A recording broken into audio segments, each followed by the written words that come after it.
regarde-nous. Dieu, écoute-nous. Comment peux-tu nous voir souffrir et rester là-haut sans rien dire? Que veux-tu de nous? Que sais-tu de nous? Pourquoi as-tu vendu au diable nos âmes, nos cœurs, si misérables? Tu sais, ton paradis sur terre, il a un nom, c'est l'enfer.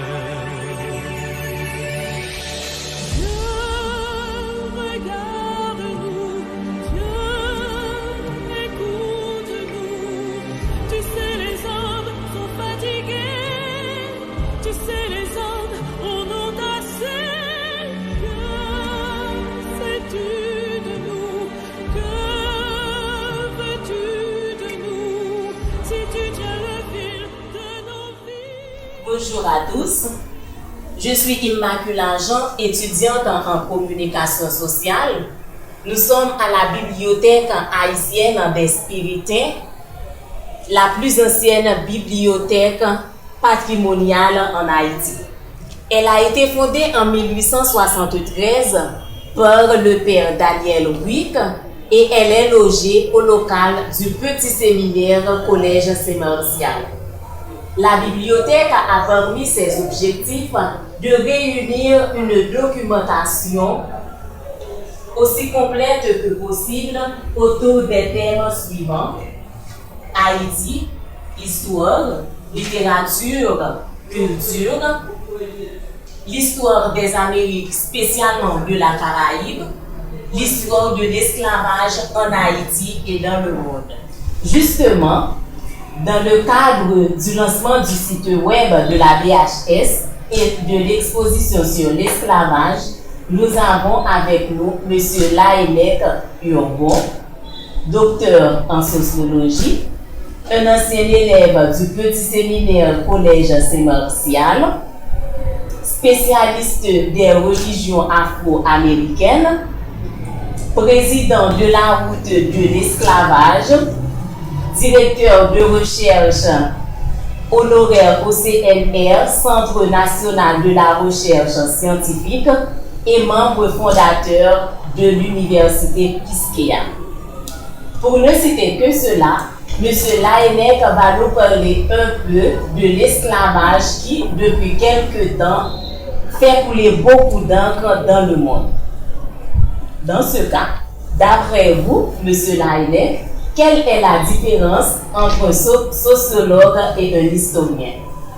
Bon, un rapport très étroit entre un sociologue et un historien, parce que les deux font partie de ce qu'on appelle les sciences sociales et humaines. Parce que l'historien qui travaille sur le passé, c'est toujours d'interpréter les sociétés, et c'est grâce à la sociologie que l'historien travaille aussi pour interpréter les règles, les normes que cet historien découvre dans une société qui font marcher une société. C'est pour cette raison qu'il y a un rapport très étroit entre la sociologie et l'histoire. Moi-même travaillant dans la sociologie, et il y a également d'autres disciplines, que ce soit la linguistique ou l'anthropologie, ou la psychologie, ou la psychanalyse.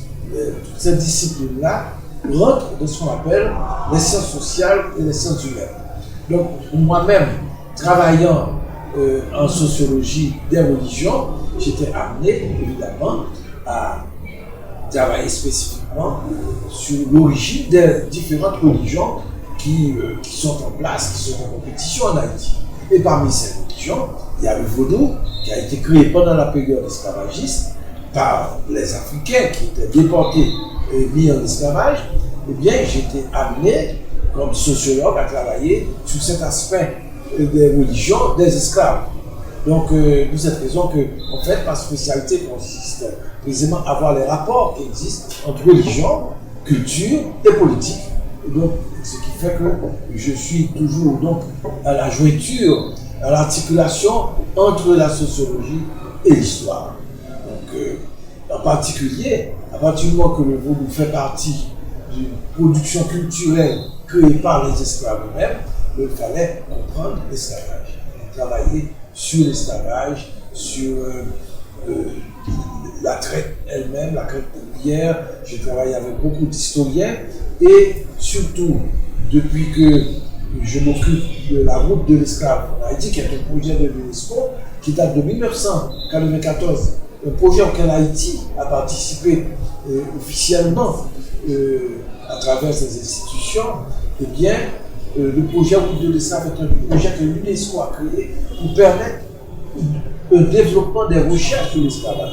Parce qu'on s'est rendu compte à la fin du siècle dernier qu'il y a eu peu de recherches sur l'esclavage dans différents pays d'Europe, donc il fallait relancer ça et l'UNESCO tient à ce que précisément on fasse mémoire de l'esclavage parce que c'est l'histoire de tous les peuples noirs en particulier, c'est l'histoire aussi de l'Europe, dans la mesure où l'Europe et les États-Unis ont été partie intégrante comme puissance esclavagiste à un certain moment. Donc voilà pourquoi je suis extrêmement intéressé par tous les travaux sur l'esclavage, par les bibliothèques sur l'esclavage, et puis l'importance que cela représente pour Haïti, même évidemment, et pour l'ensemble des peuples environnants.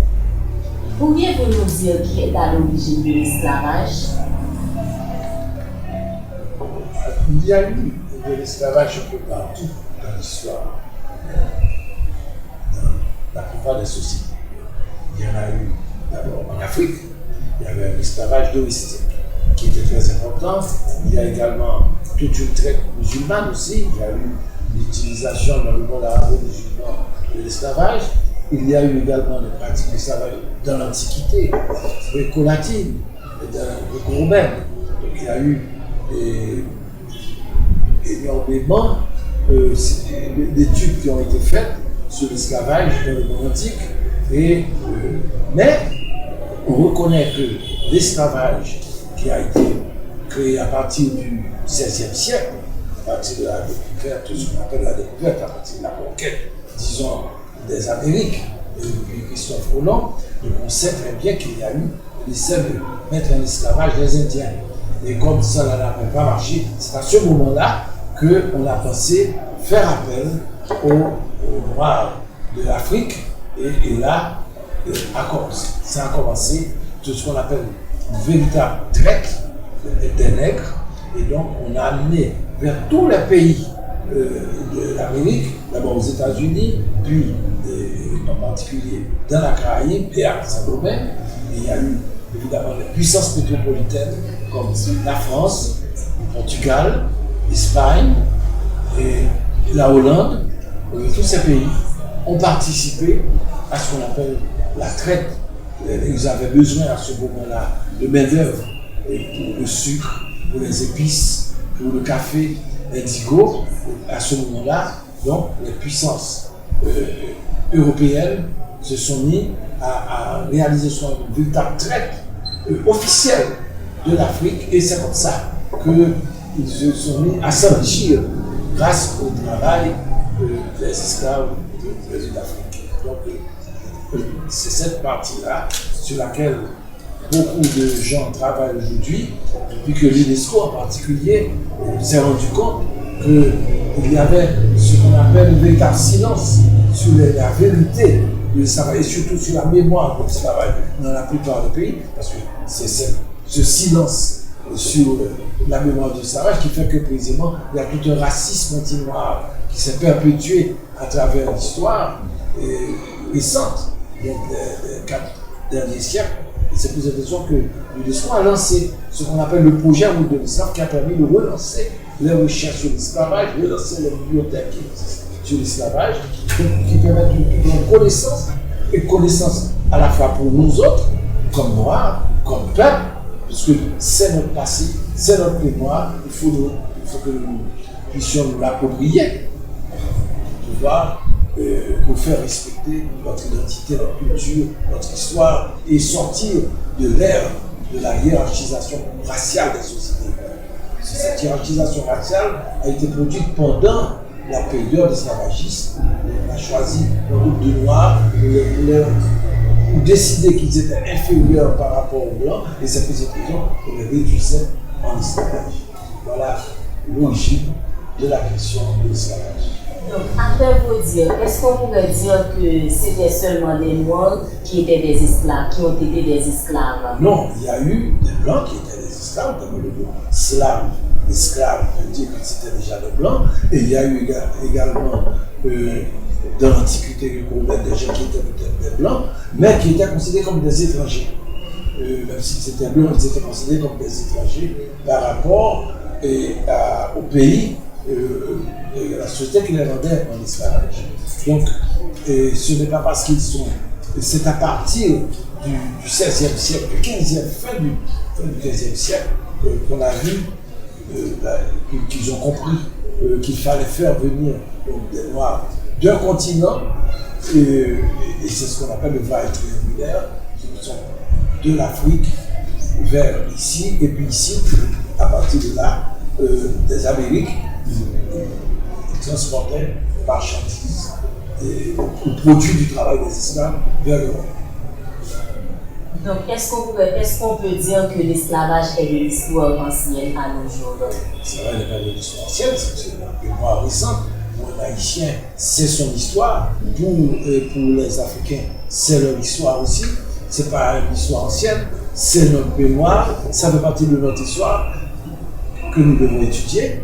Et c'est dommage, par exemple, qu'il y ait peu de travaux aujourd'hui sur l'histoire elle-même, c'est-à-dire sur la période qui va du XVIe siècle au XIXe siècle, peu de travaux sur les luttes menées par les esclaves, parce que ce qui caractérise notre propre histoire, c'est que nous avons su montrer que les esclaves n'acceptaient pas la condition d'esclave, n'acceptaient pas d'être complexés, n'acceptaient pas d'être inférieurs. C'était pas vrai. Ça, c'était des préjugés qui étaient créés par les colons qui étaient esclavagistes. Eh bien, Haïti a su montrer par toutes les luttes qu'elle a menées. Et en fait, plus on étudie les luttes menées par les esclaves à Saint-Domingue, Haïti, plus on se rend compte également qu'on trouve la même chose aux États-Unis. Et les masses esclaves des États-Unis, ils ont lutté également contre l'esclavage. Dans la Caraïbe, c'est parfait, et dans toute l'Amérique latine.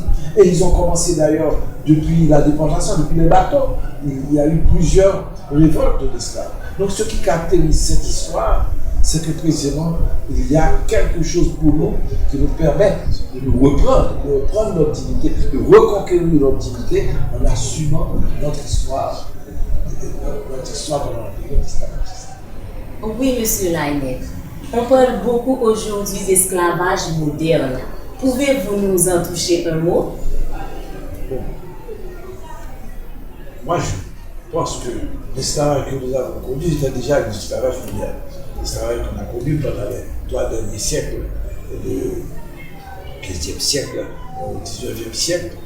Mais après, il y a eu plusieurs pays qui ont connu l'esclavage. Il y a eu encore l'esclavage africain qui se poursuivait, qui est l'esclavage domestique, qui n'est pas exactement l'esclavage au niveau industriel que nous avons connu. Mais, premièrement, l'esclavage